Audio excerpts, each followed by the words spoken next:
আফ্রিকার সাব-সাহারা অঞ্চলে সম্প্রতি ২৭ অভিবাসী মারা গেছেন।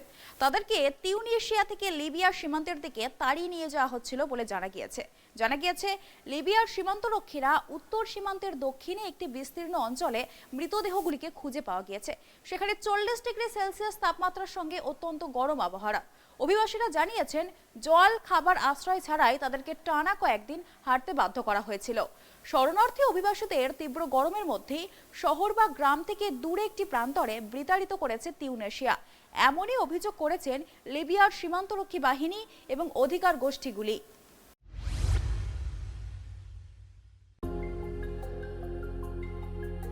তিউনিসিয়া থেকে লিবিয়া সীমান্তের দিকে বিতাড়িত এবং মরুভূমিতে পরিত্যক্ত হবার পর সাম্প্রতিক দিনগুলিতে সাব-সাহারান আফ্রিকার দেশগুলিতে অন্তত 17 জন মারা গেছেন, এমনটাই জানিয়েছেন লিবিয়ার কর্তৃপক্ষ।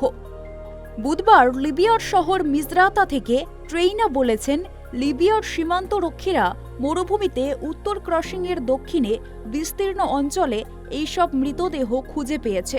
ট্রেইনা বলেন, এখানে 40 ডিগ্রি সেলসিয়াসের বেশি তাপমাত্রা ছিল। এর কারণে এখানে অত্যন্ত গরম পড়েছে। উদ্বাস্তু এবং অভিবাসীরা বলেছেন তারা জল, খাবার বা আশ্রয় ছাড়াই কয়েকদিন ধরে হাঁটতে বাধ্য হয়েছেন। লিবিয়ার সীমান্তরক্ষী বাহিনী এবং মানবাধিকার গোষ্ঠীগুলি অত্যন্ত গরমের মধ্যেই প্রতিকূল পরিবেশে শরণার্থী এবং অভিবাসীদের ঠেলে দেওয়ার দায়ে তিউনিসিয়াকে অভিযুক্ত করেছে।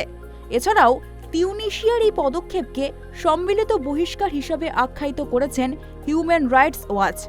জানা গিয়েছে, তিউনিসিয়ার বন্দর নগরী ফ্ল্যাক্সে কয়েকদিনের সহিংসতার পর গত জুলাই মাসে কৃষ্ণাঙ্গ আফ্রিকান অভিবাসী এবং আশ্রয় প্রার্থীদের বের করে দিতে শুরু করে উত্তর আফ্রিকা এই দেশটি। টানা কয়েকদিনের সেই সহিংসতায় একজন তিউনিসিয়ান নিহত হয়েছিলেন। মূলত স্থানীয়রা শরণার্থীদের আচরণ সম্পর্কে অভিযোগ তুলেছেন এবং অন্যদিকে উদ্বাস্তুরা বলেছেন তারা বর্ণবাদী হামলার শিকার হয়েছেন। লিবিয়ার সীমান্তরক্ষীরা জানিয়েছেন, তিউনিসিয়া থেকে বিতাড়িত হবার পর প্রতিদিন গড়ে 150 জন মানুষ লিবিয়ায় প্রবেশ করে থাকে। তাফাহুল অমর নামে সুদানিজ এক শরণার্থী জানান, গর্ভবতী অবস্থায় তাকে তার স্বামীর সঙ্গে সীমান্ত এলাকায় নিয়ে যাওয়া হয় এবং সেখানে সামান্য জল দিয়ে ফেলে রাখা হয়। 26 বছর বয়সী ওমর জানিয়েছেন, আমার স্বামী একজন শ্রমিক, তাকে মারধর এবং অপমান করা হয়েছিল। 2 দিন পর আমাদের সীমান্তে নিয়ে যাওয়া হয় এবং তারা পুরুষদের মারধর করে এবং আমাদেরকে ফেলে রেখে চলে যায়।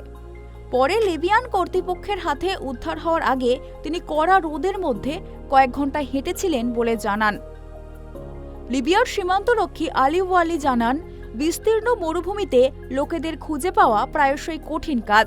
এটি বিস্তৃত একটি মরুভূমি এবং অভিবাসীদের দল সব দিক দিয়েই হেঁটে যাতায়াত করে। অন্যান্য শরণার্থী ও অভিবাসীদের মরুভূমিতে ফেলে রাখার বিষয়টি অস্বীকার করেছেন তিউনিসিয়ার স্বরাষ্ট্র মন্ত্রণালয়। এছাড়াও তিউনিসীয় প্রেসিডেন্ট কাইস সাইদ এই ধরনের প্রতিবেদনগুলোকে দেশের বদনাম করার লক্ষ্যে ভুল তথ্য হিসাবে বর্ণনা করেছেন। আফ্রিকান অভিবাসীদের বহিষ্কারের সমস্ত অভিযোগ প্রত্যাখ্যান করেছেন তিউনিসিয়া। উল্লেখ্য, সাম্প্রতিক মাসগুলোতে তিউনিসিয়া ও লিবিয়া থেকে ইটালির দিকে যাওয়ার চেষ্টা অনেকটাই বেড়েছে। মূলত যারা ইউরোপে যেতে ইচ্ছুক, তিউনিসিয়া সেই সব অভিবাসীদের জন্য একটি কেন্দ্রে পরিণত হয়েছে। এছাড়াও চলতি বছরের ফেব্রুয়ারিতে আফ্রিকান ইউনিয়নকে বর্ণবাদী বলে প্রেসিডেন্ট সাইদ সাব-সাহারান অভিবাসীদের বিরুদ্ধে ক্র্যাকডাউনের ঘোষণা দেওয়ার পর বিপজ্জনকভাবে ভূমধ্যসাগর পারাপার বেড়ে গিয়েছিল। Bureau report, tribe TV.